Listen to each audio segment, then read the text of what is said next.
The Mental Body and Connected Phenomena by Annie Besant, read by Dave Marsland of Cardiff Theosophical Society. The Mental Body and Connected Phenomena.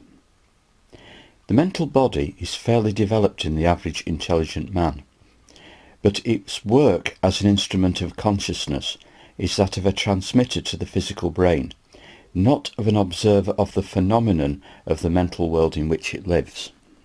The consciousness of the man is affected by the impacts of thoughts from without, but he receives them without recognizing their origin.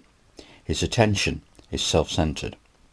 He is occupied in receiving impressions from the lower worlds and synthesizing them into perceptions, and then synthesizing these into conceptions and ideas. He supplies the memories of past perceptions, which form so large a part of his recognition of outside physical objects.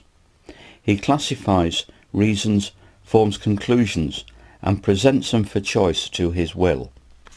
We may think of consciousness as a receiver of impressions, a transmitter of these to the mental world, where they are digested and assimilated by the mind consciousness, a transmitter of the results of this process to the brain, whence go forth the impressions which affect the outer world. The mental processes go on in the thought world, and the brain is but the instrument on which the player produces his music. The music may be marred by defects in the instrument, but the music is from the player, however imperfect the instrument may be. In this, as in all else, the physical body is a limitation. Only through it can the man work in the physical world, and sorely does it limit his powers. The phenomena of the mental world cannot be brought under observation so readily as those of the desire world.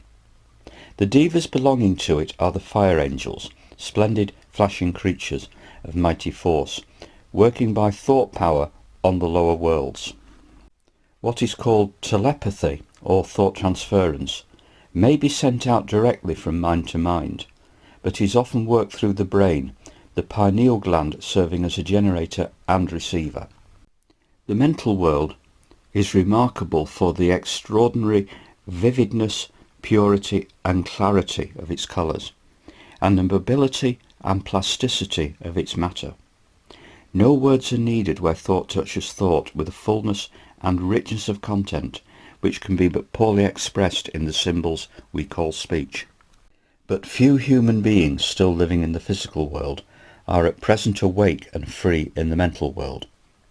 Even those who are able to go into it in full consciousness find most of their work lies in the astral world. Inspiring thought forms are, however, sent out to receptive brains.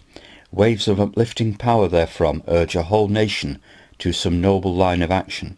The devas or angels of the nations find here their habitat and guide their charges on their appointed way.